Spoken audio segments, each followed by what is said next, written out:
It's rush hour here in Rongai, a suburb of Kenya's capital of Nairobi.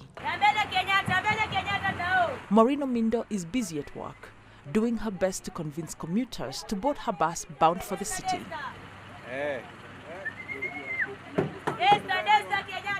It's a tough job, largely dominated by men, with women struggling to fit in and convince even the passengers that they are up to the task.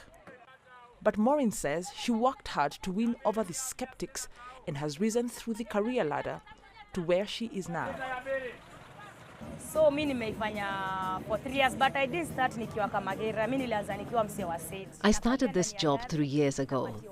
At the time, I was just paid to pose as a passenger, and I only got 20 Kenyan shillings for every busload filled.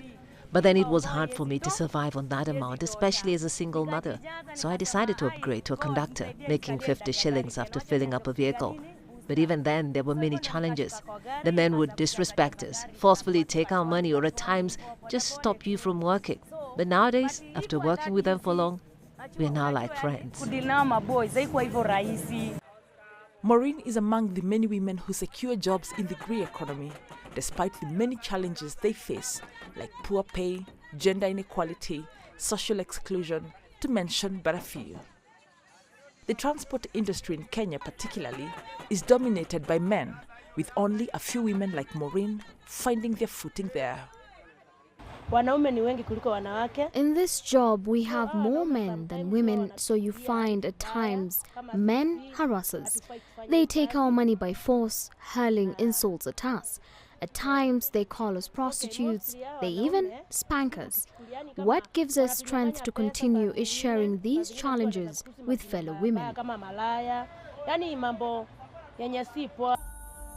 According to a report released in 2023 titled Gender Equality and Social Inclusion Analysis, 66% of Kenyan women operate in the informal sector.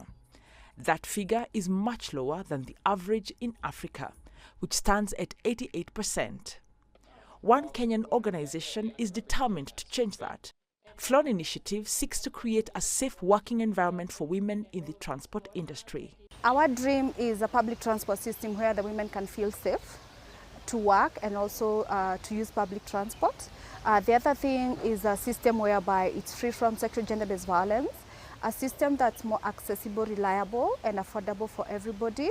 And we are also looking at working with the different stakeholders to strengthen policies that address social issues within the public transport system. Flown Initiative holds annual conferences involving stakeholders in the country to advocate for those changes. In a recently held conference in the capital, Nairobi, industry players recommended behavior change and pledged to improve the working environment for women, including those living with disabilities.